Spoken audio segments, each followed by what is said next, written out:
Oui, alors bonjour et bienvenue à ce petit webinaire du 28 mars 2018. Alors j'espère que vous allez bien.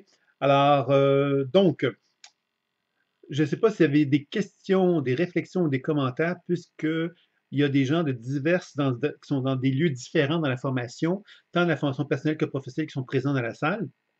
Donc, si vous avez des questions, des interrogations ou des thèmes que vous aimeriez aborder, parce que finalement, je peux faire une genre de petite conférence improvisée selon l'intérêt ou les questionnements que vous avez sur les enseignements que vous êtes en train de suivre présentement. Donc, n'hésitez pas à me faire part de toute forme de commentaires que vous pourriez avoir, puisque je prendrai le temps à ce moment-là euh, de vraiment pouvoir répondre aux questions que vous pourriez avoir.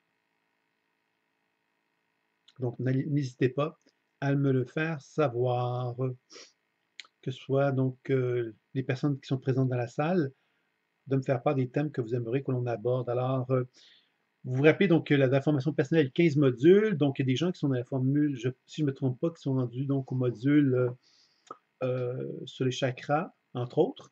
Il y en a d'autres qui sont rendus au module sur les guides spirituels, il me semble, si je ne me trompe pas. J'aurais dû vérifier, là, mais je pense que c'est ça. Et il y a donc d'autres étudiants qui sont dans la formation professionnelle qui concernent donc plus l'aspect des chakras dans la pratique personnelle et professionnelle. Alors, vous savez que la pratique supervisée de demain a été remise à lundi. J'espère que ça vous convient.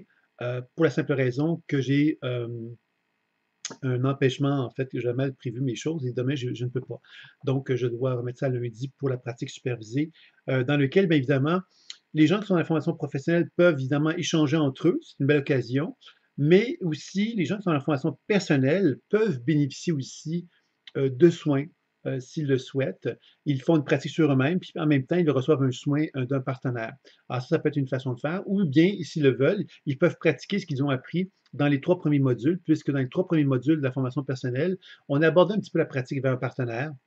Donc, vous allez vous retrouver, vous pouvez revenir sur ces techniques-là si vous avez envie de les partager avec un partenaire dans les pratiques supervisées de la formation qui ont lieu en fin de compte, donc normalement tous les jeudis, le dernier jeudi du mois, et tous les derniers mercredis du mois, il y a donc les webinaires comme celui-là qui ont pour but donc de répondre à toutes les questions que vous pouvez avoir. Donc, il y a une première question qui est rentrée ici. Donc, c'est concernant le module 4 sur les chakras. Ce serait très utile pour moi si quelqu'un de la formation se mettait à disposition pour échanger des soins et en parler ensemble. Ça, c'est Anaïs qui pose la question. Tu es actuellement un petit peu dans outsider, Anaïs, donc peut-être pas dans la salle présentement des gens qui sont en mesure de pouvoir échanger avec toi à ce sujet-là. Mais laisse-moi réfléchir. Il y aurait possiblement des gens, il faudrait que je regarde, mais ce sont des gens qui ne sont pas nécessairement au même niveau que toi. C'est-à-dire des gens qui sont soit plus avancés, ça il y en a, ou soit qui sont moins avancés, il y en a aussi. Donc, si tu as la pratique supervisée, bien évidemment, la pratique supervisée va te servir, est une occasion pour rencontrer des gens qui sont en pratique. Alors, la pratique, ça peut être des niveaux plus avancés que toi ou moins avancés que toi, et tu peux donc partager avec eux ce que tu as expérimenté. Mais d'abord, est-ce que tu aurais des questions? Parce que maintenant, tu as pu t'en es à ce module 4-là. Est-ce que tu as des questions sur l'enseignement qui t'est proposé ou encore une fois, s'il y a d'autres personnes dans la salle qui ont des questionnements sur des thèmes que je pourrais répondre, parce que moi, évidemment, ça me permettrait de vous proposer un enseignement ou proposer en tout cas une information que je pourrais vous transmettre, partager si vous me donnez des questions. Là, présentement, on en est rendu à un point où j'attends un petit peu que vous me donniez un peu une orientation sur ce que vous aimeriez que je vous parle aujourd'hui. Donc, si vous avez un thème, un questionnement, une interrogation, quel que soit le thème, quelle que soit la question, il n'y a pas de problème. De toute façon, on va le faire dans un contexte où je vais vous parler de l'enseignement aussi. Alors, ça peut même être une problématique personnelle que vous pourriez avoir. C'est pas tout est possible actuellement. Donc, permettez-vous de vous laisser aller dans cette réflexion-là, parce que c'est une occasion pour vous euh, de chercher, de faire un cheminement. Alors, quel que soit le cheminement que vous avez envie d'aborder aujourd'hui, moi, je suis là pour ça. Donc, allez-y, n'hésitez pas.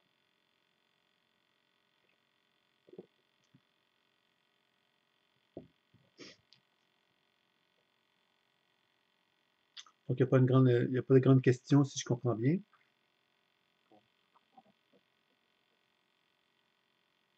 Moi, je pourrais lancer un thème comme ça.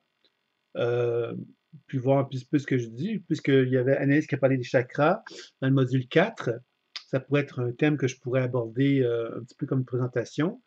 Alors, le thème sur les chakras, mais pourquoi, premièrement, pourquoi le module 4, c'est sur les chakras? Le module 4 est sur les chakras pour la simple raison que les 3 premiers modules d'enseignement qui correspondent à l'introduction en ligne nous servent comme des bases, hein, c'est comme vraiment la base, un peu comme un genre de survol des 3 grandes applications de la pratique de la pleine conscience intuitive. Vous avez le décodage intuitif, la déprogrammation et les soins qui vous sont proposés à l'intérieur d'une introduction qui vous fait découvrir ces 3 techniques-là à travers des techniques. Alors, vous avez le décodage intuitif qu'on vous enseigne comment faire, la déprogrammation de la mémoire cellulaire où on vous enseigne un petit peu les bases de ça, puis ensuite, il y a des techniques de soins. Ces techniques de soins-là vont englober le décodage et la déprogrammation. Par exemple, vous allez avoir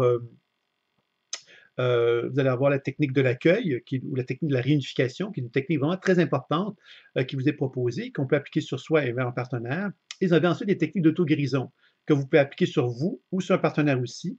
Donc, ça, c'est vraiment l'introduction qui vous donne vraiment comme un genre de vision d'ensemble de comment fonctionne la pleine conscience intuitive et vous donne des outils très concrets pour commencer à l'appliquer, puis à la partager, puis à la développer. Maintenant, quand on aborde le module 4 sur les chakras, ce module-là, finalement, parce que moi, j'ai beaucoup été, j'ai toujours fait beaucoup des lectures orientées sur le champ énergétique et les chakras. Ça a toujours été un peu un intérêt que j'avais, parce que les chakras, je trouvais que c'était une belle façon d'aborder un individu, un partenaire, puisque les 7 chakras englobent évidemment la globalité du corps. Donc, quand on travaille avec les chakras, on travaille avec les niveaux de conscience, on travaille avec une compréhension énergétique, psycho-émotionnelle et spirituelle d'un individu. Donc, je trouvais que c'était une belle façon d'avoir un regard global sur l'être humain. Alors, je me suis dit que la première étape dans une formation personnelle et professionnelle, mais ce serait effectivement d'avoir une vision globale de l'être humain et de définir à quelque part comment fonctionne cet être humain-là dans une dimension énergétique et psycho-émotionnelle. Dans le module 4, de la formation professionnelle et personnelle, vous avez donc les chakras et dans une dimension énergétique. Donc, parce que ça prend beaucoup de temps, les techniques énergétiques pour équilibrer les chakras, j'ai choisi donc de mettre un petit peu en retrait le décodage et la déprogrammation pour mettre plus l'emphase sur les techniques elles-mêmes. Les techniques elles-mêmes, bon, vous vous en rappelez sans doute, et puis je fais juste un rappel à Anaïs, la technique d'ouverture et fermeture, qui est vraiment la première technique sur les chakras, qui indique quoi? Ça indique à quelque part le degré de, de réceptivité, on pourrait dire ça comme ceci, que la personne peut avoir au niveau de son chakra. C'est-à-dire que si j'anime une conscience dans mon chakra du cœur, par exemple, ben, l'ouverture et la fermeture devraient être naturelles et normales parce qu'elles vont dire quelque part que je suis capable de m'ouvrir à l'énergie associée à l'énergie du cœur, la vibration, la fréquence qui est associée au chakra du cœur, et je suis capable de la refermer. Ça veut dire quoi? Ouvrir, c'est ouvrir, hein, c'est vraiment se mettre dans une position de réceptivité pour prendre, et fermer, mais c'est de renouer contact avec notre identité pour justement se protéger d'une certaine façon de notre environnement cosmique.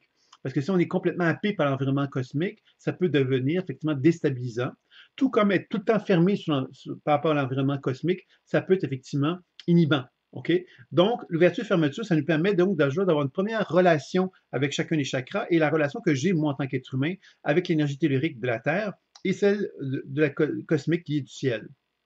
Après avoir fait l'ouverture et fermeture, vous allez ensuite chercher donc à développer l'équilibre par les couleurs. L'équilibre par les couleurs, c'est que quand le chakra est ouvert, ben, le chakra donc reçoit une certaine fréquence et il est reconnu que chacun des chakras est associé à des couleurs. Moi, ce que j'aimerais vous dire, évidemment, c'est qu'il ne faut pas devenir obsédé par les couleurs. Il ne faut pas devenir obsédé par l'idée que les couleurs, que telle couleur est associée à un chakra, parce que ça serait complètement une fausseté. Parce que quand on identifie trop rationnellement parlant ce que doivent être les choses, on les fige. Et si on les fige, on ne se donne plus l'opportunité de se rendre réceptif à ce qui se passe réellement. Et moi, si je dis, par exemple, que euh, toute personne qui porte un chandail noir ben, est un con, remarquez que j'ai un chandail noir. Ben, si je dis une chose pareille, ben, quelque part, ça veut donc dire que quand je vais rencontrer quelqu'un qui a un chandail noir, je ne prendrai jamais le temps de vouloir communiquer avec lui parce que je vais me dire c'est un con. En faisant ça, qu'est-ce que je fais? C'est que je me fige et je m'arrête et je ne me permets pas, quelque part, d'accepter la réalité. La réalité, c'est que c'est pas vrai que tous les êtres humains qui ont un chandail noir sont des cons. Hein, il peut en avoir, bien sûr, mais ce n'est pas tous des cons. Donc, à partir du moment où on prend le temps de se sortir de cette forme d'aspect figé-là, on permet à la vie de nous parler. Alors, quand on parle des chakras et qu'on dit, par exemple, le chakra racine, c'est le rouge, ben, quelque part, on est dans l'erreur de trop orienter notre attention sur l'idée qu'il faut absolument qu'il soit rouge.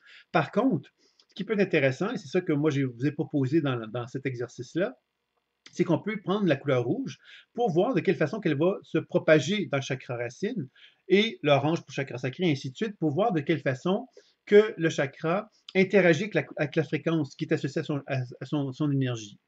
Donc, en faisant ça, qu'est-ce qu'on va constater? C'est que si on met de la couleur rouge dans le chakra racine et qu'on constate que le rouge se répand d'une façon folle, puis que c'est comme abondant, puis c'est comme trop, mais on comprend qu'il y a une forme d'hyperactivité qui est là. Si on met du rouge, puis que finalement le rouge devient très vite blanc, puis qu'on a l'impression que c'est vide, qu'on a beau mettre du rouge, et il n'y a rien qui se passe, mais on peut envisager évidemment l'hypoactivité. Hein? Et ça peut aller vers la surcharge, l'hypoactivité surchargée ou l'hyperactivité surchargée, dans le cas où on va constater que quand on met la couleur, il va y avoir comme de l'énergie sombre, de l'énergie noire, quelque chose comme chaotique, quelque chose de déséquilibré qui va apparaître et qui va vraiment donner l'impression qu'il y a une forme de surcharge qui est là. Et l'épuisement, bien évidemment, c'est souvent un épuisement, ça veut donc dire quelque part que le chakra se retrouve dans une position où il n'est pas vitalisé. On a beau lui mettre de la lumière, on a beau lui mettre une certaine fréquence, c'est un peu comme s'il ne répondait pas parce qu'il est épuisé, il n'y a plus de ressources, il n'y a plus de vitalité. Donc ça, c'était pour les couleurs. Donc, il faut se rappeler quelque part que l'idée de mettre une couleur rouge dans un chakra racine va me permettre donc de voir comment le chakra répond. Maintenant, si j'observe le chakra racine et je vois que dans le chakra racine, il y a du bleu, ben, la première chose que je vais chercher à faire, c'est quoi? Prendre le temps de questionner le bleu, parce que finalement, le bleu, ça veut dire quoi? On sait que le bleu est en relation avec le chakra de la gorge. On peut envisager donc que le chakra racine a une corrélation, une liaison, une communication avec le chakra de la gorge. Pourquoi? C'est là que le décodage intuitif devient très important, puisque c'est là qu'on va commencer à prendre le temps de questionner notre chakra racine pour comprendre pourquoi le bleu est là. Et on pourrait ensuite, éventuellement, même aller porter notre attention vers le chakra de la gorge pour bien comprendre la dynamique qui existe entre le chakra racine et le chakra de la gorge, par exemple. Alors, vous voyez que ça serait quelque chose qui pourrait être intéressant. Alors, vous comprendrez donc que lorsqu'on voit que les couleurs ne sont pas associées au chakra avec lequel il devrait être, mais c'est une belle occasion d'amener le décodage intuitif et la déprogrammation pour chercher à rétablir l'équilibre dans le chakra en question, tout en étant attentif à comment le corps réagit. C'est ça qui va être la clé. Tant sur soi que sur un partenaire, c'est comme ça qu'on va procéder. La troisième technique, c'est la circulation rotatoire. Donc, la circulation rotatoire, qu'est-ce que c'est? C'est une circulation, dans la tradition des guérisseurs, on parle souvent de la circulation rotatoire qui doit aller dans le sens des aiguilles d'une montre. Et ça, c'est un problème, parce que selon où est-ce que je me situe, si je le fais sur moi, par exemple ici, si je le fais sur moi dans le dos, si je le fais sur mon partenaire devant moi, on est toujours un peu dans une situation confuse parce que les aiguilles d'une montre, c'est sur quelle base qu'on définit les aiguilles d'une montre. Alors, moi, à un moment donné, je trouvais que c'était quasiment du chinois parce que ça demandait effectivement une espèce d'effort incroyable de déterminer les aiguilles d'une montre. Puis j'ai toujours été un peu mal à l'aise avec cette idée que la circulation dans le sens des aiguilles d'une montre était positive et que la circulation qui allait dans le sens contraire des aiguilles d'une montre était négative. C'est ce que moi j'ai reçu comme enseignement quand j'ai suivi les formations avec les guérisseurs. Et puis, avec le temps, j'ai compris quelque part que la circulation rotatoire, elle n'est pas figée, elle non plus. Donc, si je pense à un mouvement centripède, centripède, ça fait quoi? Ça concentre l'énergie. D'accord? Donc, la circulation qui va dans le sens centripède, c'est souvent le mouvement, justement, qui va donc nous amener à concentrer l'énergie. Le mouvement centrifuge, c'est souvent un mouvement qui va diffuser l'énergie. Donc, diffuser l'énergie, ça veut dire quoi? Ça veut dire que le chakra est capable de diffuser l'énergie dans les organes avoisinants pour les nourrir. Alors que quand on parle de mouvement centripède, le mouvement centripède, c'est plus comme une énergie quelque part qui se concentre dans le chakra, mais qui ne va pas avoir autant de facilité à distribuer l'énergie dans les organes avoisinants. Et il y a donc moins de bonne corrélation, pourrait-on dire, collaboration entre le chakra et les autres chakras et les organes avoisinants et les autres organes aussi. Donc, vous comprendrez que là aussi, c'est quand même intéressant parce que ça nous permet donc de comprendre comment le chakra va donc répartir son énergie. Alors, la première technique, l'ouverture-fermeture, nous permet de voir ma capacité à recevoir l'énergie cosmotellurique associée au chakra. La technique par les couleurs me permet de voir de quelle façon que le chakra se nourrit. Et la troisième technique, circulation rotatoire, me permet de voir comment le chakra distribue son énergie. Donc, vous voyez, c'est ces trois techniques vraiment intéressantes. Et toujours évidemment l'interaction qu'il y a entre le chakra et l'organisme avec lequel on fait un travail, que ce soit sur soi-même ou un partenaire, me permet, moi, de pouvoir amener le décodage, la déprogrammation et les soins par la suite pour justement chercher à harmoniser le plus possible le chakra en question. Donc ça, c'est les 3 techniques qui sont vraiment associées à un chakra. Maintenant, quand on continue les techniques associées au chakra, on découvre qu'il y en a 2 autres qui vont davantage nous mettre en relation avec l'ensemble des chakras. Et ça, c'est important aussi, parce qu'on a tendance des fois à comprendre que le chakra, par exemple, si le chakra du cœur est fermé, ben on dit, ah, ton chakra du cœur est fermé. Mais le chakra du cœur est fermé pour des raisons X, Y, Z, qui sont souvent en liaison avec d'autres chakras et qui sont souvent donc en relation avec des mouvements énergétiques qui existent dans d'autres chakras et même dans des organes aussi qui peuvent aussi avoir un impact, puisqu'il faut se rappeler que les chakras, c'est ce qu'on appelle des centres d'énergie, des roues d'énergie, mais les chakras, finalement, sont en relation avec des organes. Chaque chakra est en relation avec une glande endocrine, par exemple. Et on sait que les chakras sont en étroite relation avec des organes, c'est-à-dire que selon le chakra où on travaille, on va voir qu'il y a des corrélations avec des organes qui vont exister aussi. Donc ça aussi, c'est important de se le rappeler. Et que quand on décide de finalement aborder le mouvement ascendant et descendant, on aborde un sujet très important sur les chakras. Le mouvement descendant, qu'est-ce que c'est? C'est un chakra qui va aller se ressourcer vers la Terre. Ce mouvement-là de ressourcement est fondamental parce qu'il permet, d'une part, à l'être humain que je suis à me libérer de mon acidité, de mes charges positives, qui sont donc des protons, des charges positives, hein, des charges électriques, et que quand mes 2 pieds sont bien ancrés au sol et que je suis bien connecté avec la Terre, ben, quelque part, cette acidité, elle va pouvoir s'éliminer par mes pieds et je vais pouvoir recevoir des ions négatifs en échange qui vont me permettre d'avoir une circulation énergétique optimale dans mon corps. C'est-à-dire que les liquides dans mon corps vont pouvoir vraiment bien circuler. Ça, je pense que c'est vraiment très, très important. Donc, le moment d'ascendant, c'est un moment de ressourcement qui est relié aussi au parasympathique. Le système nerveux a deux fonctions. Le sympathique qui est le plus celui qui tend, qui va plus faire face au stress de la vie, et le parasympathique qui est plus relié à la relaxation d'une façon grossière. Et quand on parle du mouvement descendant, on fait plus appel au parasympathique aussi. Et on sait que le parasympathique favorise aussi la régénération et la guérison. Donc, le mouvement descendant est un mouvement vraiment de construction, pour bâtir finalement son énergie. Donc, c'est un mouvement fondamental. Et actuellement, dans la vie de stress dans laquelle on se trouve, ce mouvement descendant est un mouvement qui est souvent difficile parce que l'être humain a beaucoup de difficultés à se ressourcer par rapport à ce mouvement-là. Maintenant, il y a l'autre mouvement ascendant, qui est le mouvement qui est plus relié au sympathique, qui est donc plus relié à celui qui va faire face au stress, qui va finalement se battre, qui va finalement faire face à des situations de conflit, des difficultés, il va être capable de faire face à tout ça, parce que c'est un combatif. Maintenant, un combatif qui va évidemment dépenser de l'énergie, puisque le mouvement ascendant est un mouvement dépensier. Mais c'est un mouvement qui, lorsqu'on n'a pas un bon mouvement ascendant, on est fatigué. Quand on a un bon mouvement ascendant, on a de la vitalité. Donc, c'est important de se rappeler quelque part que ce mouvement ascendant-là est un mouvement qui est vraiment en relation avec la vitalité et avec la capacité que j'ai de pouvoir justement faire face aux situations de la vie et d'être capable de réagir adéquatement.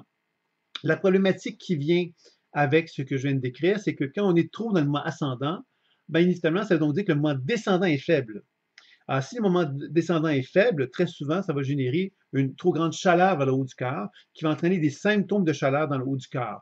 Les symptômes de chaleur, évidemment, vont provoquer l'impression d'avoir des chaleurs, carrément, un peu comme dans la ménopause chez la femme.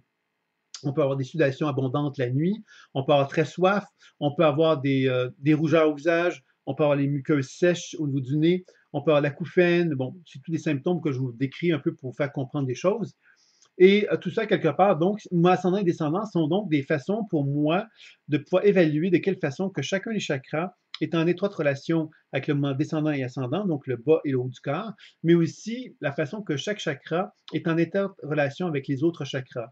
C'est-à-dire que je peux constater que mon mouvement ascendant de mon cœur, par exemple, peut être bloqué parce que la gorge bloque l'énergie. Alors déjà, ça me fait comprendre quelque chose. Mon chakra du cœur a un mouvement ascendant qui ne fonctionne pas bien parce que la gorge le bloque. Donc encore là, décodage, déprogrammation et soins pour arriver à comprendre la logique de ça. Alors, moment, quand on parle du mouvement ascendant et descendant, on parle aussi de la montée de la Kundalini. La montée de la Kundalini, c'est une expérience spirituelle qui informe justement que le chakra racine va donc ouvrir, pourrait-on dire ça comme ceci, son énergie vitale pour permettre à ce qu'il y ait comme 3 principes énergétiques qui se manifestent à travers les chakras, qui vont se canaliser, se fusionner, pourrait-on dire, pour pénétrer dans la colonne vertébrale et libérer chacun des chakras, permettant une forme d'illumination. Alors, l'illumination est une expérience spirituelle qui est reconnue d'une façon, je dirais ça comme ceci, théorique. Je dis ça théorique, pourquoi? Parce que on ne peut pas dire, ben moi je suis illuminé, ou moi j'atteins l'illumination. Parce qu'il n'y a pas, on peut l'affirmer, bien sûr, mais quelque part, il n'y a pas de moyen de le vérifier, à part de dire, bon, ben, cette personne-là, quand je suis avec elle, je me sens hyper bien, je la trouve épanouie, je la trouve merveilleuse, je la trouve fantastique. Mais la définition de l'illumination dans un contexte biologique, par exemple, ou dans un contexte même énergétique, c'est difficile à démontrer. Donc, il peut y avoir des gens qui on va dire, ah, cette personne est illuminée, ou la personne va pouvoir dire elle-même qu'elle est illuminée, mais on ne peut pas vraiment trouver des moyens pour pouvoir la vérifier. Même si un intuitif dirait, cette personne est une illuminée, il faudrait demander à d'autres intuitifs de pouvoir arriver à un même constat, puis c'est comme ça qu'on pourrait arriver à développer, pourrait-on dire, une forme d'objectivité de la chose. Donc, quand on regarde donc ce ascendant et descendant, c'est surtout une possibilité pour nous de comprendre l'organisation énergétique, de quelle façon que ma structure des chakras se coordonne, se collabore entre chacun d'eux. Maintenant, si une personne est illuminée, c'est-à-dire que donc l'expérience de la Kundalini va donc dire que je suis relié à la Terre, j'ai une relation avec la Terre suffisamment forte pour que l'énergie se libère dans mon chakra racine et que cette énergie qui se libère dans mon chakra racine va donc se déployer dans mes autres chakras pour se libérer et pour accéder justement à une forme d'illumination qui va m'amener, moi, quelque part, à être dans un sentiment d'union avec le cosmos, en union avec ma vie, en union avec moi-même, mais en union avec la vie d'une façon générale aussi, où j'ai le sentiment d'avoir accompli quelque part ce que j'avais à faire sur Terre. Donc, habituellement, cette personne-là qui s'illumine, qui devient illuminée, va à quelque part développer une certaine forme de retrait par rapport à la vie, de retrait par rapport au monde humain, puisqu'il va moins se sentir concerné par la dimension humaine, puisqu'il va se sentir davantage concerné par la dimension spirituelle. Donc, vous voyez, ce sera un peu les implications associées à ça. Alors, je ne sais pas si ça vous aide un peu ce que je vous raconte ou si vous êtes même encore là, puisque je vous sens très calme et très peu interactif avec moi aujourd'hui. Donc, je ne sais pas comment vous recevez l'information que je vous donne. Le dernier mouvement maintenant dont j'aimerais vous parler, c'est la circulation entre les axes. La circulation entre les axes, ça vient d'où? Ça vient dans un premier temps d'une lecture que j'ai faite, d'un livre que j'ai beaucoup aimé, même si un peu d'âge, je dirais. C'est le livre d'Alice Bailey, La guérison ésotérique. Elle proposait dans ce livre-là une certaine circulation entre les axes et chakras. Moi, je les ai changés, pas parce que je me trouve plus intelligent qu'elle, mais tout simplement parce que je trouvais que c'était simplement plus logique pour moi ce que je proposais. C'est ce que je vous propose dans l'enseignement que je vous donne. Alors, la circulation entre les axes, qu'est-ce que c'est? C'est une façon maintenant d'évaluer les chakras dans un contexte, on va les appeler comme ça, inférieur et supérieur. Alors, quand je dis inférieur et supérieur, je ne veux pas faire de corrélation avec c'est mieux être supérieur qu'être inférieur. Je fais simplement constater que les trois premiers chakras sont davantage en relation avec la dimension humaine. Les trois chakras supérieurs, donc couronne, frontale et gorge, sont davantage en relation avec la dimension spirituelle. Et le chakra du cœur s'avère être en quelque sorte une forme de point de jonction entre les chakras inférieurs et supérieurs. Et quand on fait la circulation entre les axes, ce qu'on va chercher à faire, c'est de mettre en évidence la dimension primitive de l'être humain versus la dimension supérieure. Et de quelle façon que ces deux dimensions-là peuvent coexister et collaborer ensemble. C'est ça qui est l'idéal, pourrait-on dire, dans un contexte d'équilibre des chakras. Par exemple, le chakra racine, qui est vraiment relié à l'aspect plus primitif des instincts, de la volonté de vivre, dans un contexte égoïque, je dirais, ben, va finalement essayer de trouver une corrélation, va essayer de trouver une collaboration avec le chakra couronne, qui lui est davantage en relation avec la volonté de vie spirituelle. C'est-à-dire que je n'ai plus envie de vivre dans la dimension incarnée terrestre, j'ai plus envie de me relier à ma dimension spirituelle et de la nourrir. Et de quelle façon que ces deux dimensions-là peuvent collaborer ensemble, par exemple. Alors ça, c'est une technique qui va nous permettre, encore une fois, de pouvoir mesurer justement ce degré de collaboration qui existe entre les chakras inférieurs et supérieurs et ainsi de pouvoir justement, par le biais du décodage intuitif, de la déprogrammation et des soins, de rétablir, d'équilibrer le plus possible la nature des 7 chakras. Donc, c'est un petit peu les techniques qui ont été présentées dans ce module 4-là, Anaïs, et les autres aussi. Je ne sais pas si ça vous est clair ou s'il y a des questions, des réflexions par rapport à ce que je viens de vous dire. Alors donc, le module 4, comme je disais tantôt, était plus orienté sur, on va pratiquer chacune de ces techniques-là que je viens de nommer, et on va plus mettre l'emphase sur l'aspect énergétique, donc d'expérimenter qu'est-ce que ça me fait sur mon propre corps, et de l'expérimenter sur qu'est-ce que ça fait chez un partenaire, par exemple. Puis par la suite, on va revenir sur ces techniques-là en abordant le décodage, la déprogrammation et les soins. Les soins étant dans ce cas-ci les diverses techniques pour équilibrer les chakras. Donc, je ne sais pas si tu as des questions, Anaïs, ou sur d'autres personnes qui auraient des questions sur ce que je viens de nommer.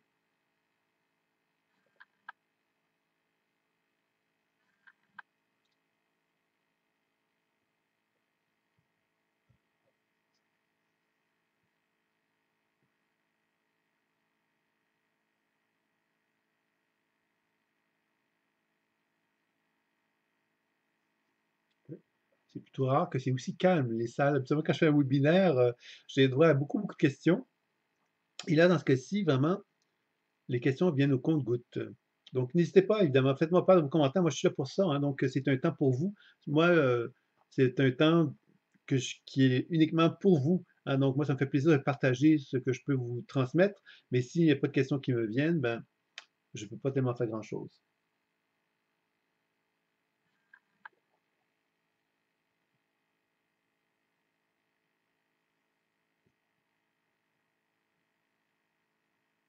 Alors, Anné, j'ai une question pour toi. Tu me dis que tu voulais justement voir s'il y a quelqu'un que tu pourrais faire des soins sur une personne, mais est-ce que toi-même, tu as expérimenté les exercices sur toi? Parce qu'il y en a quand même pas mal, hein, déjà des exercices à faire sur soi avant de penser même à aborder le travail sur l'autre. C'est une question que je me pose comme ça. Donc, si tu as envie de me répondre.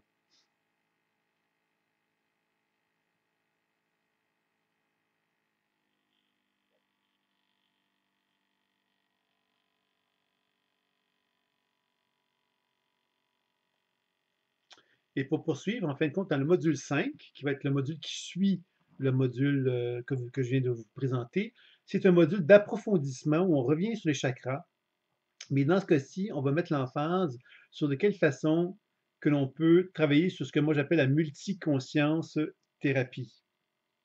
Et la multiconscience thérapie, quelque part, qu'est-ce qu'elle nous fait découvrir? C'est que moi, en tant qu'être humain, je suis fait de chair et d'os, mais dans mon propre champ d'énergie, je suis en quelque sorte avec de l'information dissociée. C'est-à-dire que j'ai des mémoires qui sont dans mon propre champ énergétique et ces mémoires-là ne sont pas en harmonie avec moi nécessairement. Et quand on fait la multiconscience thérapie, c'est qu'on va comprendre quelque part que pour chacun des chakras, il y a donc des énergies dissociées qui sont en quelque sorte des états de conscience mémoriels. Par exemple, celui qui est insomniaque en moi ou celui qui est très timide, par exemple, ou celui qui est soumis, ou celui qui est colérique, c'est tous des états de conscience. Ces états de conscience-là ne sont pas moi comme tels, ils sont des parties de moi, et il est donc possible de travailler sur ces parties-là en faisant un travail justement qui va être décrit dans ce module-là et qui va vous permettre donc de comprendre qu'il est possible de travailler sur ces états de conscience-là et de faire un travail sur les chakras de ces états de conscience-là, parce que ce qu'on découvre, c'est que ces états de conscience-là sont des états distincts de nous et ils ont des états psycho-énergétiques et psycho-émotionnels qui sont différents de nous. Ils ne sont pas toujours similaires à nous. C'est-à-dire que moi, par exemple, je suis un chakra du cœur qui est très ouvert et constater que quand je suis dans un état, par exemple, de colère, mais mon chakra du cœur est complètement fermé puis que ma structure énergétique est complètement différente. Ça veut dire quoi? Ça veut donc dire qu'à chaque fois que je m'identifie à un état émotionnel, par exemple, de colère, ben, ça veut donc dire que ma structure énergétique est complètement différente et le fait de pouvoir travailler dessus, ben, ça peut être effectivement intéressant pour pouvoir amener un équilibre à prendre forme de façon plus importante. Il y a une question, donc, Anaïs, qui me revient sur le commentaire que je lui demandais. Elle me dit: «Je t'écoute, je prends, étant d'expérimentation de tout ça, je laisse aller, je sens, je vois surtout une progression de la connaissance de moi-même à travers mes chakras dans l'ancrage». Donc c'est ça. Bien évidemment, c'est déjà bien et évidemment, donc comme je disais tout à l'heure, ben, dans l'apprentissage du module 5, c'est ça, il y a vraiment, une belle, possibilité à ce moment-là de faire un travail très profond et très riche sur la compréhension de l'être humain. C'est pour ça que d'ailleurs, la formation professionnelle a une spécialisation qui s'appelle multiconscience thérapie, transformation, éveil, correspond donc au module 4 et 5. C'est-à-dire qu'on a le module 1, 2 et 3 qui sont l'introduction et le module 4 et 5 qui sont finalement les modules qui vont permettre justement de pouvoir en quelque sorte compléter, je dirais, euh, ma compréhension de l'être humain. Parce que c'est ça qui est intéressant, c'est que en faisant une analyse sur les chakras, j'arrive effectivement à mieux comprendre, en quelque part, l'être que je suis, l'être qui est devant moi, parce que je commence à comprendre que Moi, en tant qu'être humain, j'ai 7 chakras, j'ai donc 7 niveaux de conscience qui cherchent à se développer d'une façon constante et continue. Et mon partenaire, de la même façon, a cette même problématique-là. Et que quand moi, j'observe qu'il y a des perturbations dans l'un ou l'autre des chakras, ben, à quelque part, j'ai les outils, j'ai les moyens pour vraiment faire un travail tant sur la dimension énergétique. Dans le module 4, j'ai bien présenté toutes les possibilités au niveau énergétique. Et dans le module suivant, ben, on se rend compte que toutes les possibilités de travail sur l'aspect psycho-émotionnel et même spirituel on peut le faire. C'est-à-dire que ce module est très complet pour ça. Et c'est certain qu'après ça, bien évidemment, dans le cadre des enseignements qui vont suivre, bien évidemment, on va chercher à intégrer tout ça pour vraiment vous permettre d'aller plus loin dans la compréhension de l'être humain, la compréhension des composantes de l'être humain. Il y a les 49 principales dynamiques psycho-énergétiques qui sont présentées dans le module 5, qui vous donnent bien aussi une compréhension plus approfondie de comment l'être humain fonctionne. Et tout ça va vous permettre donc de mieux vous comprendre, mieux comprendre l'autre et de développer une genre de cartographie d'inconscient associée au chakra qui va vous donner l'opportunité de créer un cadre intuitif pour vous permettre de développer la pleine conscience intuitive d'une façon plus importante. Donc, c'est un peu ça l'idée du module 4 et 5 qui font partie justement de la première spécialisation de la formation professionnelle.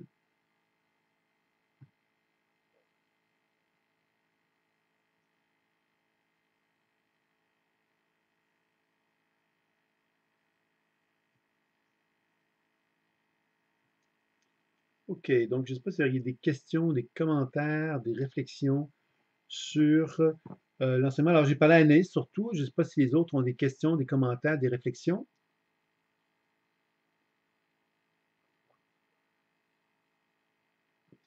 Oui, Catherine.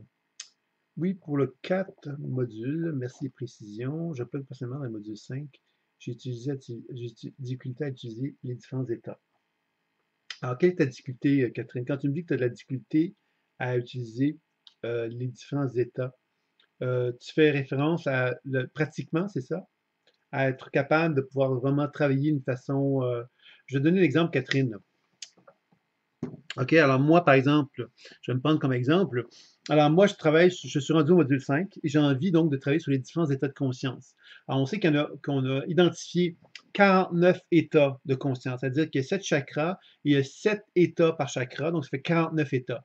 Est-ce que est-ce que on retrouve tous les êtres humains là-dedans? Je dirais qu'on retrouve grossièrement l'être humain, tous les êtres humains dans ces 49 états-là. Bien évidemment qu'on pourrait multiplier ça par 25, par 100, par 1 million, pour aller chercher plein de subtilités qui vont nous permettre d'approfondir notre compréhension et notre connaissance. Ça, c'est une première chose. La deuxième chose, c'est que dès que, Catherine, tu as un thème sur lequel tu veux travailler, quel qu'il soit, on va prendre l'exemple de l'insomnie. Bien, l'insomnie, c'est un état de conscience. Cette insomnie-là, quelque part, tu peux très bien, toi, travailler avec la technique de l'écran pour te mettre dans une position où tu vas simplement te projeter dans l'écran, dans l'état d'insomnie. Donc, tu vas voir Catherine, par exemple, insomniaque. Et cette Catherine qui est insomniaque va se présenter à toi d'une certaine façon, que ce soit au niveau visuel, auditif ou sensitif. Tu vas capter une Catherine qui a une certaine façon de se présenter à toi, qui va donc se manifester sous forme visuelle, auditive ou sensitive. Et à travers ça, tu vas pouvoir finalement faire un voyage dans cette mémoire-là pour comprendre justement les différents états associés au chakra que tu vas pouvoir donc chercher à rétablir par les techniques que tu auras expérimentées dans le module 4 finalement, puisque le module 4 et le module 5 sont vraiment, on cherche justement à à les combiner, je dirais, dans le module 5, puisque ça nous permet effectivement de vraiment faire une belle synthèse des exercices sur les chakras, puis de comprendre justement que l'implication du travail sur les chakras nous met en relation vraiment à ce qu'on peut appeler la physique quantique. La physique quantique nous fait comprendre qu'il y a un univers parallèle au nôtre. Et dans cet univers parallèle-là, on parle d'information. L'information, c'est-à-dire que l'énergie vitale qui circule dans mon propre être est animée par de l'information. Et cette information, c'est quoi? C'est la mémoire. C'est les états psycho-émotionnels qui sont en moi. Alors, quand je parle d'un état d'insomnie, par exemple, c'est un état psycho-émotionnel qui peut m'amener, bon, à me sentir, par exemple, impatient parce que je n'arrive pas à dormir ou en colère. Si je pense à le colérique en moi, ben le colérique, je vais peut-être le percevoir comme perdre la tête, être vraiment dans un état de frustration contre le monde entier. Donc, j'apprends donc à travers ça à faire du décodage intuitif pour justement développer une position d'objectivité pour comprendre la raison d'être de ces états psycho-émotionnels-là. Et ensuite, j'apprends par la déprogrammation et les techniques de soins sur les chakras, à interagir avec eux pour les rétablir, les équilibrer et de comprendre justement de quelle façon que je peux améliorer l'état psycho-énergétique associé à cela. C'est ça un petit peu que je vous dirais par rapport à ça. Je ne sais pas si c'est plus clair pour toi, Catherine. Et si tu as des questions pour préciser, tu peux me le faire savoir, bien évidemment.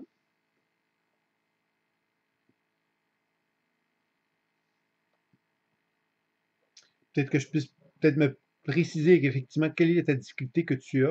Là, je viens de t'essayer de te présenter un petit quelque chose pour te faire comprendre euh, qu'est-ce qu'il y en est à ce niveau-là. Hmm.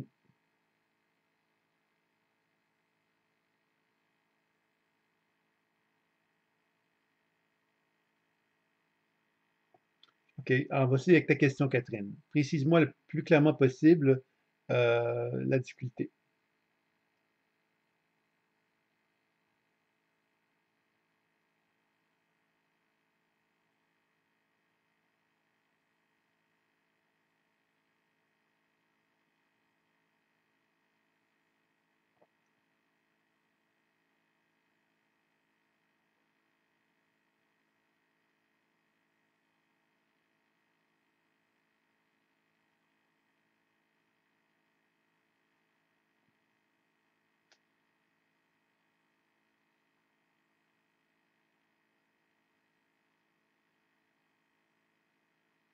La précision de l'état. Alors, à mon tour de te demander des précisions, ma chère Catherine, parce que je ne comprends pas très bien ce que tu veux dire par la précision de l'état. Parce qu'en fin de compte, un état, c'est, par exemple, je te dirais ça comme ceci, je suis fatigué aujourd'hui. Ben voilà, je suis fatigué, je travaille avec l'état de conscience de la fatigue.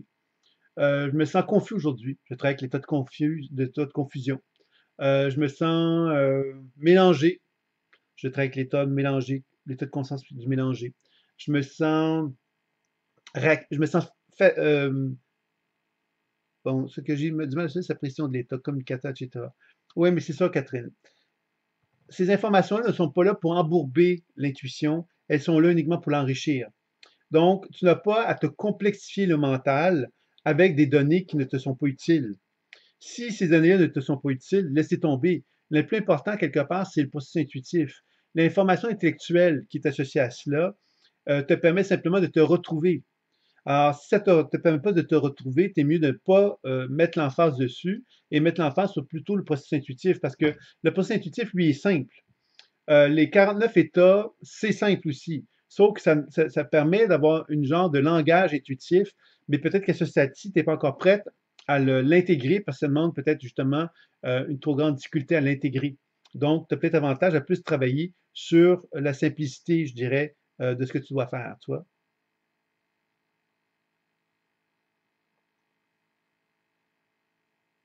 Je ne sais pas si c'est plus clair pour toi.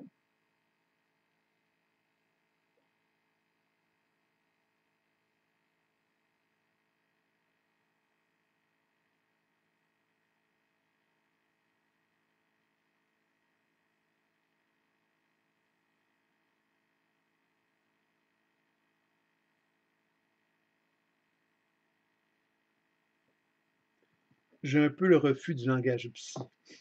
Oui, je peux comprendre que les 49 États, en fin de compte, il faut que tu comprennes une chose. Ça, c'est bien que quand même que tu abordes ce sujet-là, le langage psy, c'est encore là une façon de voir les choses. Parce que quand on aborde effectivement, ça, j'aimerais ça que tu comprennes, les 49 États, on doit comprendre une chose, c'est que les 49 États ne sont pas des reflets psychologiques. Ce sont des reflets psycho-émotionnels, mais psycho-énergétiques. Pour la simple raison que quand je dis que, par exemple, quelqu'un est hyperactif, je ne fais pas référence uniquement à un état psychologique hyperactif. Je fais référence à un état psycho-hyperactif énergétique aussi.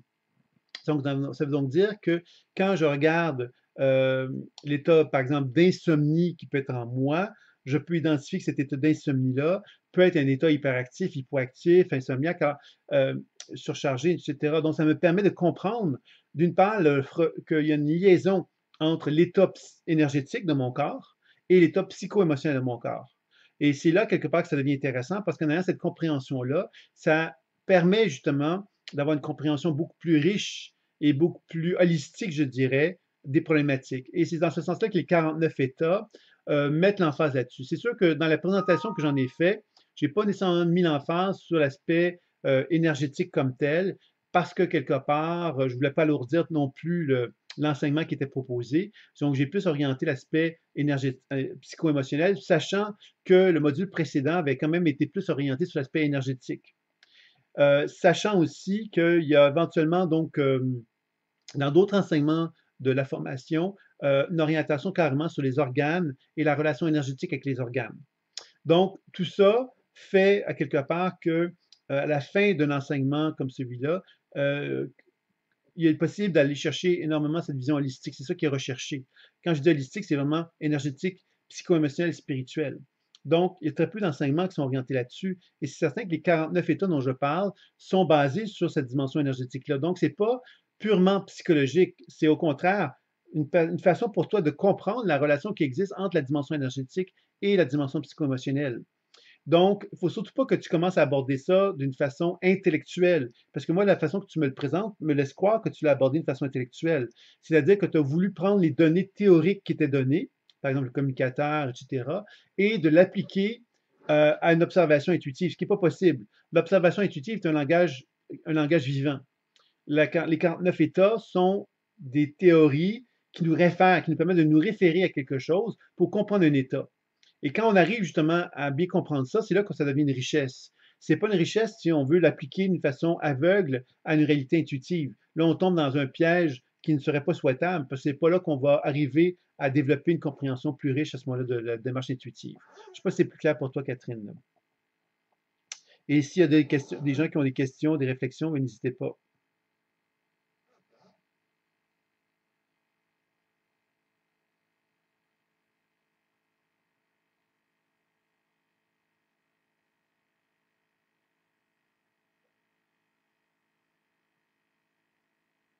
C'est ça, c'est ça. Je pense que c'est effectivement, c'est pas l'objectif.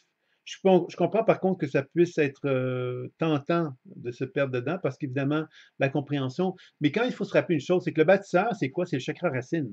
Le communicateur, c'est quoi? C'est le chakra sacré. Le chakra solaire, c'est quoi? C'est le guerrier. Le serviteur, c'est le chakra du cœur. Le créateur, c'est le chakra de la gorge. Le philosophe, c'est le chakra frontal. Le spirituel, c'est le chakra couronne. Donc, il faut comprendre quelque part qu'est-ce que ça vient dire, ces mots-là. Pourquoi on dit chakra racine, c'est le bâtisseur? Ça fait référence à quoi? Et c'est là qu'on commence à ouvrir notre intuition. Si on est juste dans l'intellectuel en se disant chakra racine bâtisseur, puis on ne fait pas le lien, on ne comprend pas intérieurement la logique de ça, on est dans le champ. Parce que l'intuition ne va pas être enrichie par ça. L'intuition va être enrichie uniquement si on prend le temps de sentir à l'intérieur de soi le bâtisseur. Donc, le bâtisseur, c'est pourquoi c'est le bâtisseur? C'est relié à la terre, c'est relié à la volonté de construire, c'est la volonté, à quelque part, d'être en harmonie avec le monde physique, le plan terrestre. Le bâtisseur est habituellement très à l'aise dans ce monde-là. Il comprend la réalité terrestre, comment fonctionne la réalité terrestre très facilement, très naturellement. Ça, c'est un bâtisseur équilibré que j'entends. Hein? Le communicateur, c'est quoi? Le communicateur, c'est drôle. Voyons comme ça que c'est le chakra sacré qui est dans le communicateur. C'est pas la gorge. C'est la gorge qui est le communicateur, c'est pas le chakra sacré. C'est une question qui peut être posée assez fréquemment. Et on doit comprendre une chose, c'est que le chakra sacré représente dans la symbolique psycho-émotionnelle, nous met en relation avec l'identité. L'identité, c'est quoi? C'est ma capacité à moi de savoir qui je suis et de savoir qui sont les autres autour de moi. Donc, c'est pas tant la communication dans le sens verbal du terme que la communication que moi, est-ce que je me connais? Est-ce que je communique avec mon monde intérieur? Parce que vous savez que quand on est dans une relation avec son monde intérieur, on n'est pas obligé d'ouvrir la bouche pour communiquer. On est dans une relation intérieure où on communique avec nos perceptions intérieures. On reconnaît quelque part que notre monde intérieur est riche, il y a plein de perceptions qui sont là, et on peut échanger, communiquer, partager. Et quand on est dans une position où on commence à ouvrir la bouche, bien effectivement, on peut ouvrir la bouche en étant déconnecté de notre intérieur, ou on peut être connecté avec notre intérieur puis exprimer avec notre bouche ce que notre intérieur souhaite nous exprimer. Et c'est ça le communicateur. Le communicateur, c'est cette capacité que j'ai d'être en relation avec mon monde intérieur et de me définir par rapport à mon monde intérieur, par rapport au monde extérieur. Donc, vous voyez, donc, ces termes-là ne sont pas des termes creux. Le communicateur, ce n'est pas un terme creux, c'est un terme qui a été choisi pour comprendre à quelque part la symbolique du chakra sacré. Le plexus solaire, bon, le guerrier, c'est peut-être plus facile, mais le guerrier, encore là, bon, c'est cette volonté que j'ai de m'affirmer. Le plexus solaire est beaucoup en liaison avec la puissance, la force. Le cœur, mais c'est le service. Donc, au niveau du chakra du cœur, les gens de service vont souvent avoir une dominance du chakra du cœur. Le chakra de la gorge, c'est le créateur, c'est celui qui est inspiré, qui est capable de se relier à l'inventivité des choses. Vous voyez, donc, toute une logique là-dedans. Et quand on commence à comprendre cette logique-là, on commence à comprendre que l'être humain, il y a comme 7 grandes familles humaines, pourrait-on dire. Puis ces 7 grandes familles humaines-là, on en est tous, on fait tous partie de ces 7 grandes familles-là, sauf que des gens qu'on va retrouver dans la société, où on va dire, ah, cette personne-là, elle est carrément à une dominante du serviteur.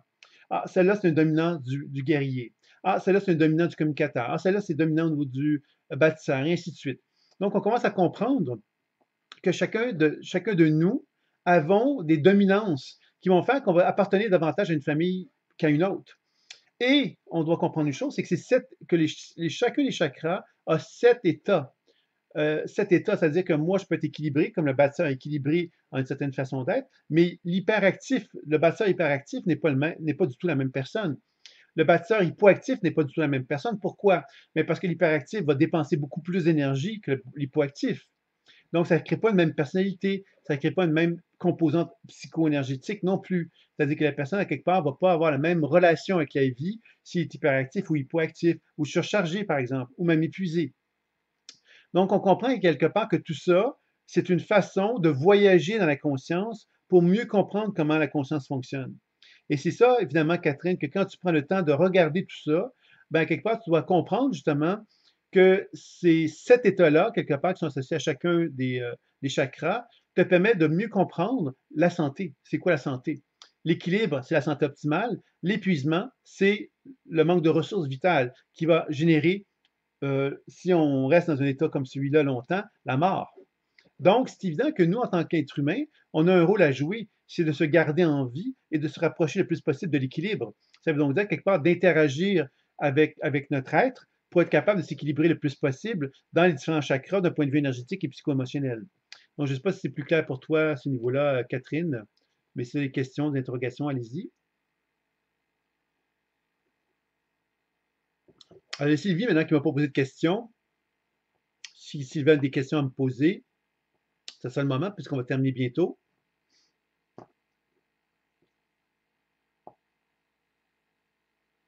Évidemment, si Catherine, tu as des précisions, tu me reviens. Si Annelise a des précisions aussi, bien sûr. Et toutes les personnes qui ne sont pas manifestées aussi, bien sûr. Bienvenue, Catherine. Donc, est-ce qu'il y aurait d'autres questions? Sylvie, par exemple, qui n'a pas posé de questions.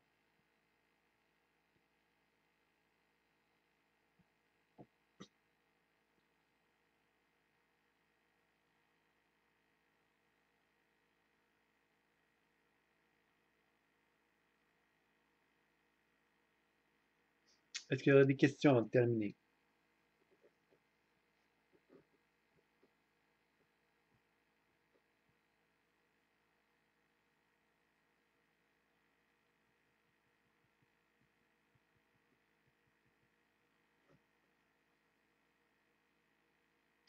Alors, peut-être que je peux vous dire aussi, c'est que à partir du mois d'avril, je vais faire si ça vous apparaît intéressant, je vous tiens informé de ça, c'est que, bon, parmi certains d'entre vous, vous avez déjà des mini-consultations dans le cadre des formations que vous avez à gérer vous-même, comme j'ai déjà dit. Donc, si vous avez envie de prendre rendez-vous, mais c'est à vous de le faire, de me le faire savoir. Moi, vous savez qu'une fois par mois, c'est disponible.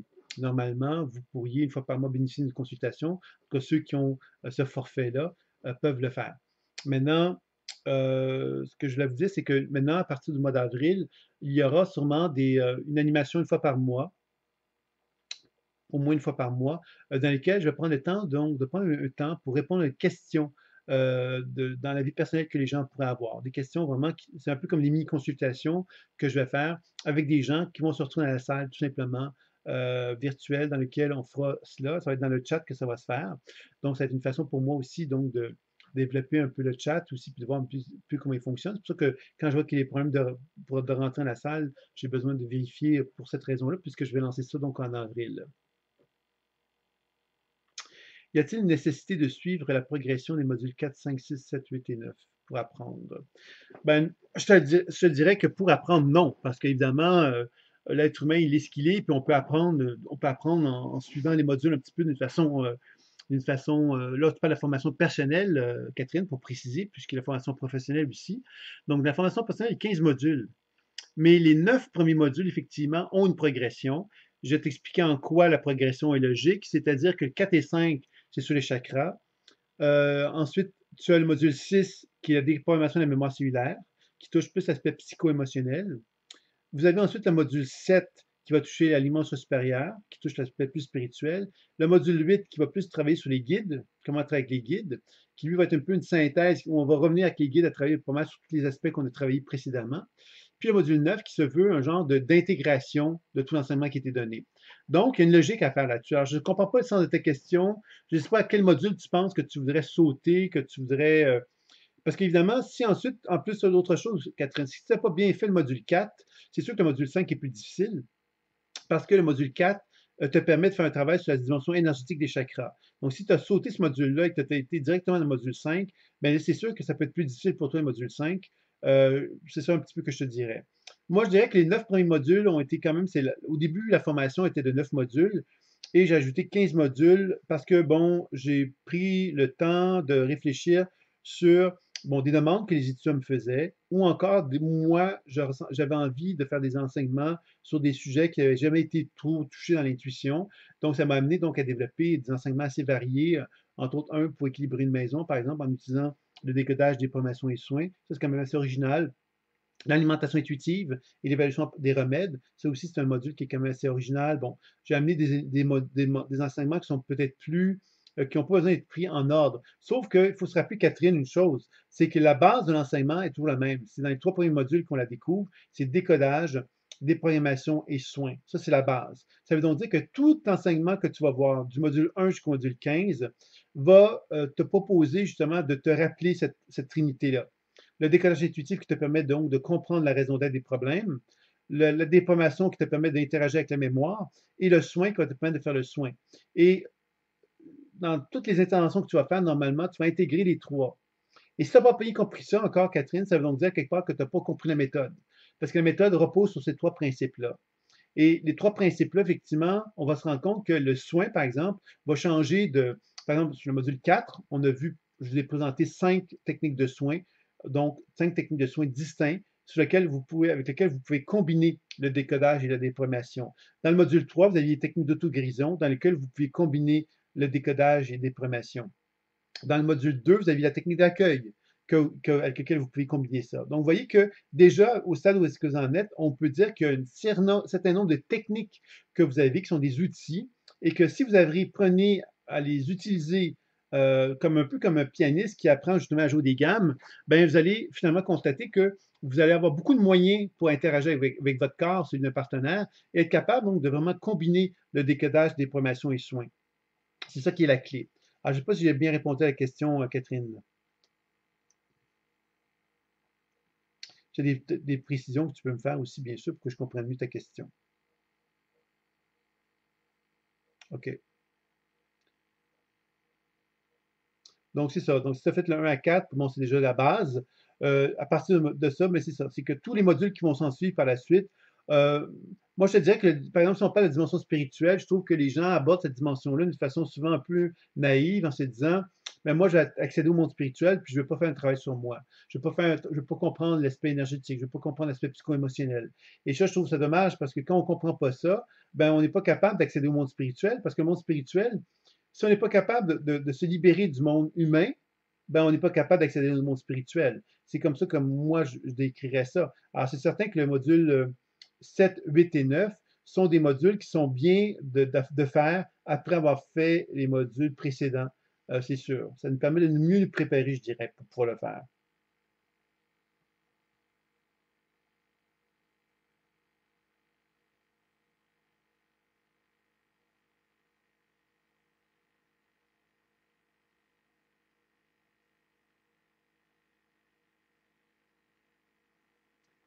OK. Est-ce qu'il y aurait d'autres questions avant qu'on termine? Alors, Catherine, Anaïs, Sylvie ou d'autres personnes à la salle, ce serait le moment de me poser vos questions. Si vous avez d'autres questions, d'autres interrogations concernant ce qui a été vu jusqu'à maintenant ou sur d'autres sujets, puisque vous pouvez aborder tous les sujets que vous pouvez imaginer, il n'y a aucun problème. Pour m'entraîner au décodage intuitif, je demande à un proche de penser très fort à une situation de sa vie et j'essaie de le deviner.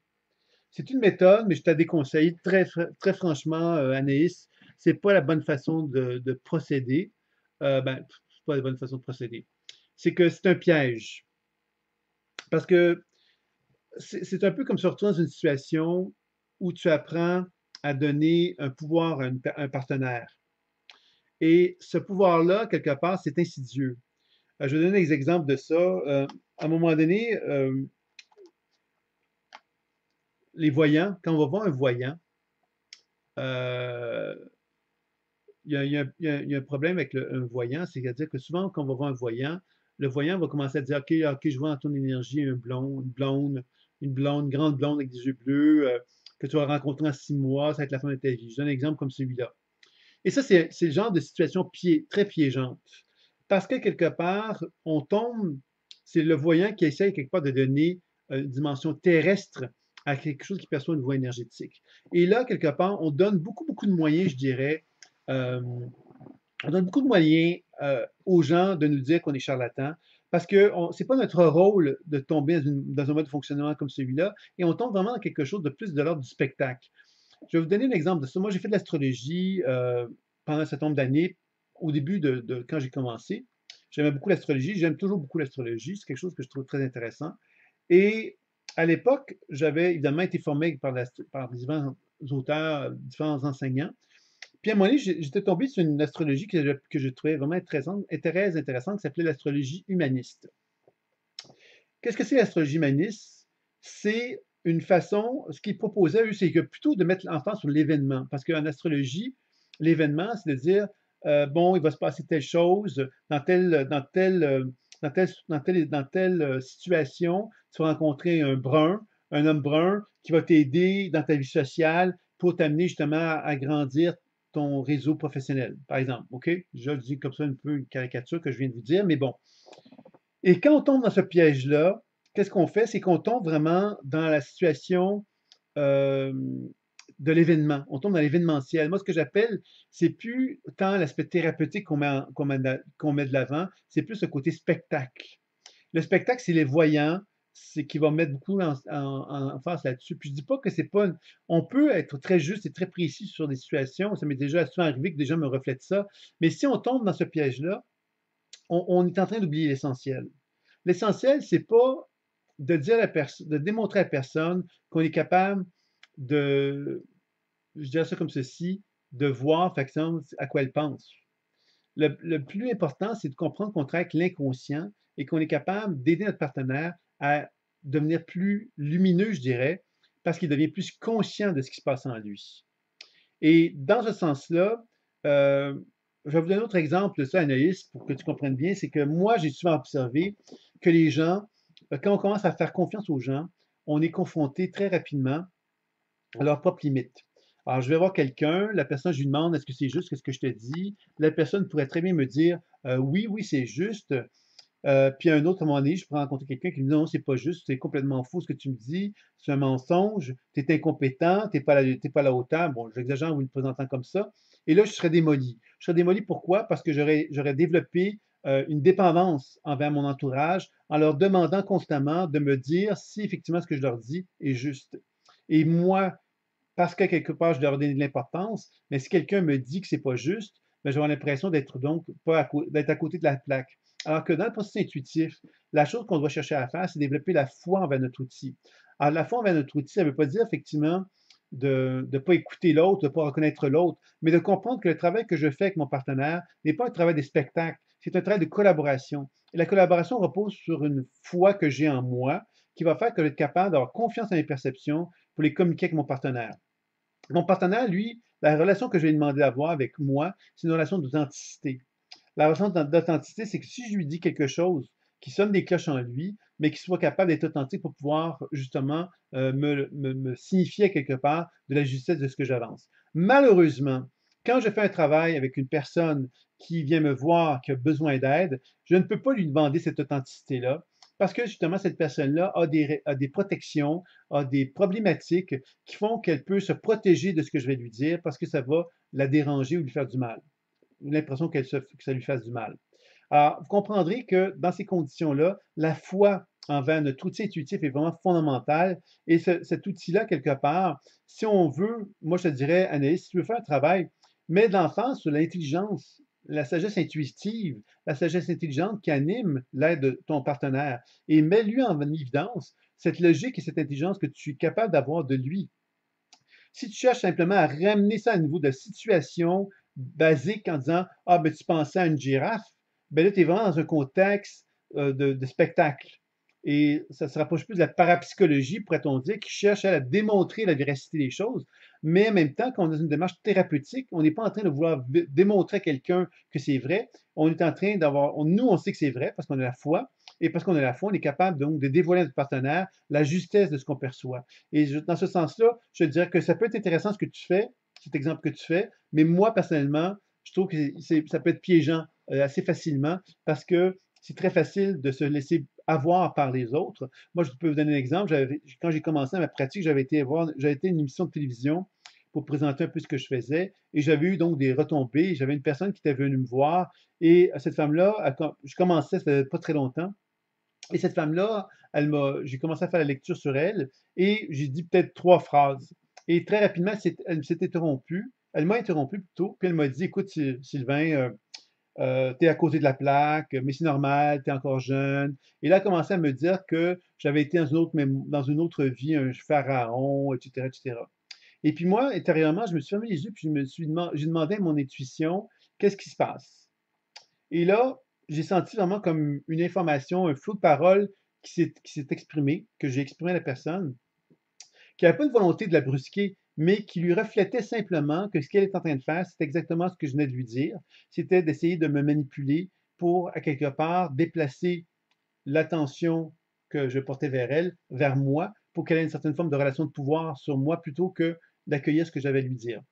Alors, ça s'est bien passé parce que finalement, ça a été une belle acte de confirmation pour moi parce que ça m'a permis de comprendre que cette personne-là me disait que j'étais dans le faux, mais parce que j'ai fait confiance à mon intuition, j'ai été capable de lui donner une information qui a pu l'amener à être authentique avec elle-même, puis être capable donc de pouvoir reconnaître ce que je lui disais et donc de pouvoir faire un travail thérapeutique intéressant par la suite. Alors, c'est ça un peu que je te dirais, Anaïs, par rapport à ça. Donc, de bien faire attention parce que j'avais un groupe d'étudiants aussi à un moment donné qui était un groupe qui était, comment j'appelle, un groupe de paresseux. Je leur disais très amicalement que c'était un groupe de paresseux parce que ce qu'ils faisaient, ils connaissaient tous, c'était un problème sans doute aussi. Mais quand ils faisaient une lecture intuitive, la première chose qu'ils faisaient, c'est, ils disaient, je vois du jaune, admettons, OK? Là, ils disaient, mais qu'est-ce que tu en penses? Comment tu reçois ça? Et là, la personne, le partenaire, qu'est-ce qu'il faisait? Bien évidemment, il lui dit, ah, ben, je vois du jaune. Ah, toi, tu vois du jaune, mais ça veut peut-être, ah, moi, ça me dit ça, puis ça peut vouloir dire ça, etc. Puis il y avait une genre d'échange qui se faisait. Et c'était intéressant. Sauf ils n'étaient pas en train de développer leur intuition, ces personnes-là. Là. Ils étaient simplement en train de faire un travail. Moi, j'étais en psychothérapie corporelle, donc c'était plus un travail de psychothérapie corporelle qu'ils proposaient. C'est-à-dire que je percevais quelque chose et je les laissais ensuite parler pour leur dire, je déclenchais quelque chose en eux. Et à partir du moment que je déclenchais quelque chose en eux, ils verbalisaient ce qu'ils avaient pu observer. Mais fondamentalement, ils n'étaient pas en train de développer leur intuition parce que pour développer leur intuition, il aurait fallu qu'ils prennent le temps par eux-mêmes, en tant qu'intervenants, de dire, bon, c'est quoi, je vois une couleur jaune dans ta gorge, par exemple, d'arriver à comprendre c'est quoi la raison d'être de la couleur, déprogrammer, soigner. Et là, ils auraient été capables donc de transmettre une information à leur partenaire.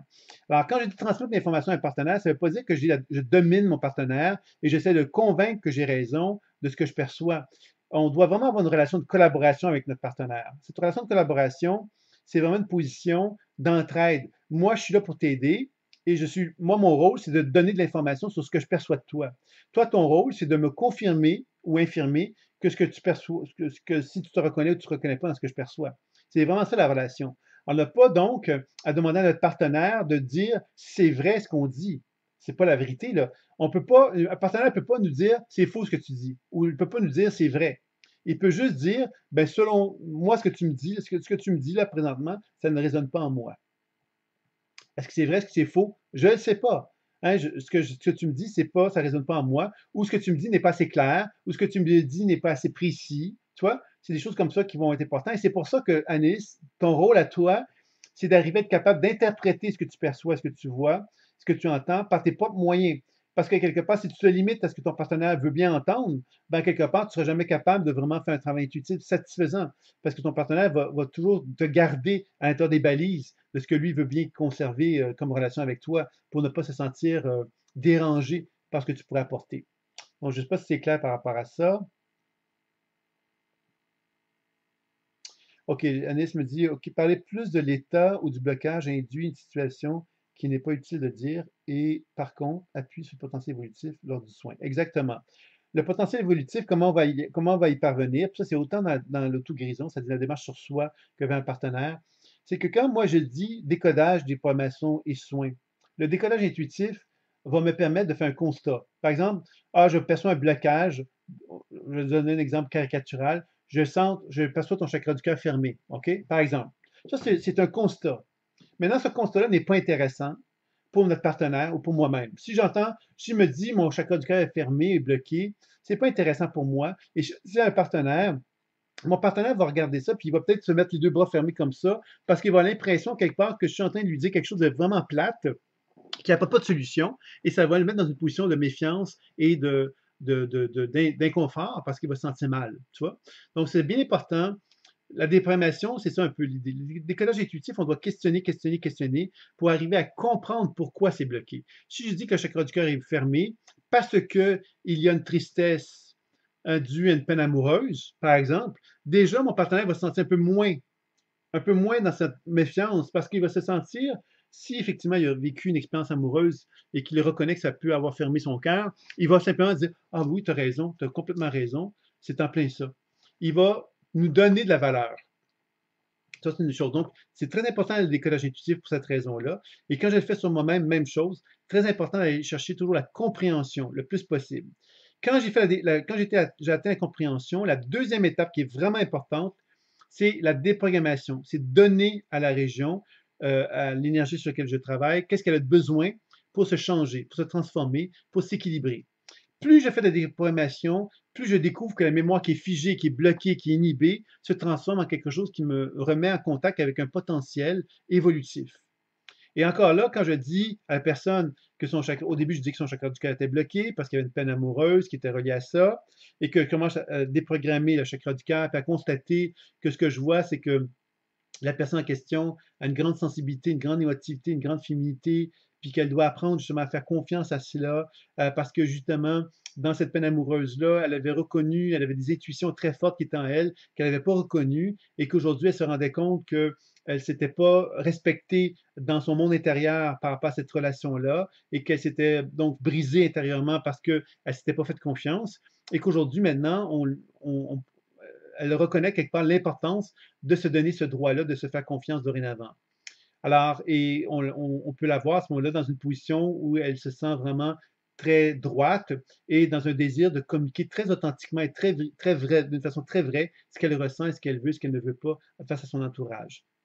Donc voilà que tout ça, quelque part, va amener une compréhension beaucoup plus riche à notre partenaire et notre partenaire va beaucoup plus être relax, beaucoup plus sentir qu'il se sent reconnu en fait par nous et plus il se sent reconnu, mieux c'est. Et quand on arrive aux soins, bien, les soins ont pour objectif donc de rétablir. Donc, quand on arrive aux soins du chakra du cœur bloqué, puis on arrive à dire, ah, ben, tu vois, je suis à la fin du soin, mais je sens que ton cœur est beaucoup plus ouvert, puis je sens quelque part qu'il y a une grande joie en toi, une grande joie qui devrait se répercuter dans les prochains jours, les prochaines semaines, parce que tu vas te rendre compte effectivement que pour la première fois de ta vie, tu t'accordes le droit de t'apprécier et de t'aimer, puis ce serait possible que tu aies envie de partager beaucoup cet amour qui est en toi, de le communiquer à ton entourage, parce que ça va te mettre dans une position de bonheur et de joie. Alors, vous voyez que quand on arrive à une conclusion comme celle-là, notre partenaire se sent pas la même chose que quand on lui a dit ton chakra est bloqué, là, puis qu'on arrête là.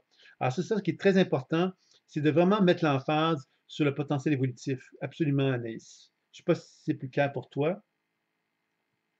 Catherine me dit, je suis plus enclin à rester sur le côté terrestre, mais c'est entendu. Dis-toi, Catherine, à quelque part, que dès qu'on aborde l'intuition, je ne veux pas te décevoir, puis je ne veux pas t'inquiéter à ce sujet-là, mais tu n'es plus dans le monde terrestre. D'accord? Donc, c'est une première chose que tu dois comprendre, c'est que le monde terrestre, d'une certaine façon, dès qu'on aborde le monde intuitif, nous fait comprendre que le monde terrestre est animé par une forme de sagesse intelligente et que le travail intuitif que tu fais est une porte d'entrée vers ça et que tu vas élargir cette capacité intuitive, cette capacité de t'ouvrir à cette sagesse intelligente-là d'une façon de plus en plus importante. Et que si tu es capable de faire ça, bien inévitablement, ce que tu vas comprendre, c'est que cette réalité terrestre dont tu parles, ben, quelque part, elle est enrichie par ça. Donc, je ne suis pas en train de te dire que tu vas quitter le monde terrestre parce que tu vas aborder le monde spirituel. Moi, ce que je te dis, c'est que tu vas comprendre que la réalité terrestre, elle fait partie de la réalité spirituelle. Et c'est ça qui est intéressant. Tu ne vas pas t'exclure de la réalité terrestre parce que tu atteins le monde spirituel. Tu vas inclure la réalité spirituelle dans la réalité terrestre.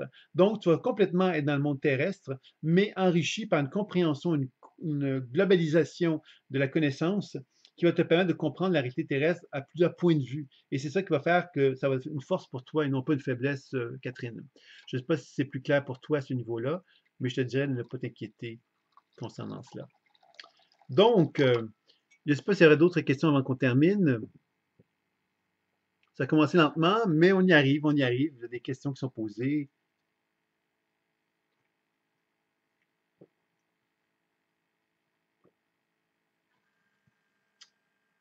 Donc, s'il y a encore peut-être une dernière question avant de terminer, à moins que vous n'ayez plus de questions, c'est comme vous le souhaitez. À ce moment-là, j'arrêterai. Vous savez que lundi prochain, je ne sais pas si ça vous convenait pour lundi prochain, pour la pratique supervisée. Donc, la pratique supervisée pour les gens en formation professionnelle, c'est l'occasion de pratiquer avec un partenaire. Et ceux dans une formation personnelle peuvent s'y présenter. Ils peuvent choisir aussi de partager les exercices qu'ils ont appris dans le module 1, 2 et 3, ou ils peuvent aussi simplement dire, ben moi, je vais pratiquer sur moi, puis pendant ce temps-là, tu vas pratiquer sur moi. C'est-à-dire qu'on va demander à quelqu'un qui est dans une formation professionnelle de faire une technique de soin sur soi, pendant qu'on fait un travail sur soi aussi. Ça peut être intéressant aussi également de procéder comme ça. Donc, vous êtes tous bienvenus, c'est ça que je vais vous dire, pour la pratique supervisée, la formation professionnelle.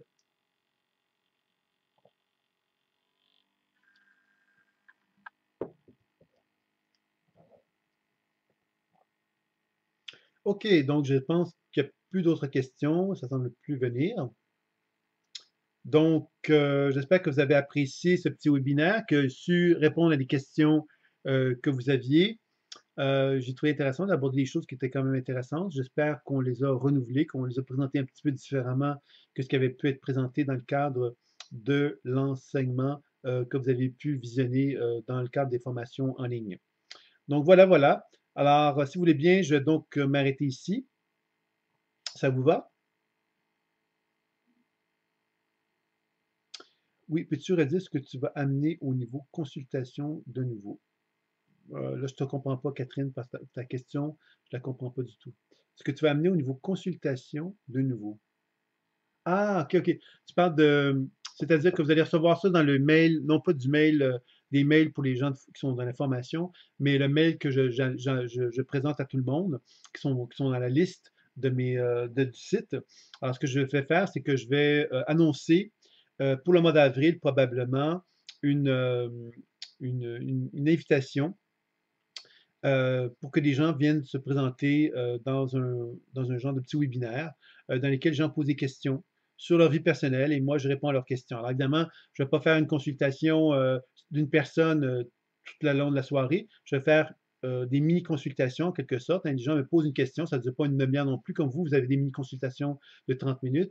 Mais là, ça sera plus pour répondre à une question. Les gens me posent une question et puis moi, je cherche donc à répondre en appliquant un peu les données les différentes techniques qu'on a pu voir dans le cadre d'enseignement.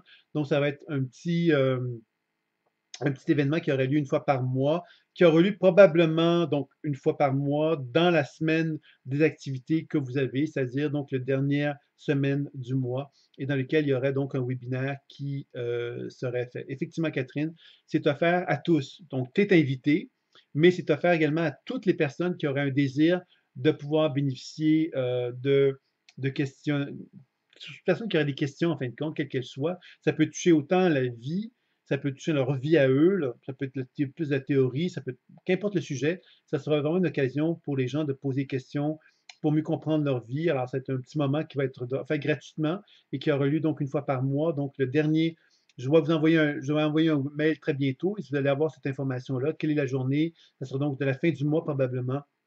Genre, par exemple, le dernier mardi de chaque mois, par exemple, pour donner un exemple, dans lequel il y aura donc un petit webinaire qui vous sera proposé pas un webinaire, mais une genre de petite rencontre, une soirée rencontre qui aura lieu également. Et probablement également, vous allez avoir une conférence par mois qui va vous être proposée aussi pour répondre aux questions, choses comme ça que les gens peuvent avoir sur la pleine conscience intuitive, avec un thème, un sujet pour parler d'un certain enseignement. Voilà. C'est bien, donc je vais vous remercier pour la soirée. Et puis, devrait être enregistré et mis sur le site Pleine Conscience Intuitive. Malheureusement, j'ai eu il y a le dernier mois, la dernière conférence en ligne, le dernier webinaire en ligne, ça n'a pas pu être enregistré parce que j'ai eu un petit bug. Je n'ai pas compris encore pourquoi. Je l'ai l'enregistrement, mais je n'y ai pas accès et je ne sais pas s'il y a eu quelque chose de corrompu. Je ne sais pas trop ce qui s'est passé puisque par la suite, j'ai refait puis ça fonctionnait. Donc, j'espère que ce soir, ça sera fonctionnel et que demain, vous pourrez donc le visionner, ce petit webinaire-là, sur la chaîne Pleine Conscience Intuitive, comme toujours, pour pouvoir découvrir un petit peu ce qu'est la pratique, hein, pour revenir sur ce qui a été vu dans le webinaire. Et vous allez pouvoir aussi voir sur la chaîne Pleine Conscience Intuitive un tas de conférences, un tas de webinaires. Il y en a quand même pas mal qui sont présents, qui sont accessibles pour vous tous. Donc voilà, alors je vous remercie beaucoup. Je vous souhaite une très belle fin de soirée. Amusez-vous bien. Au revoir.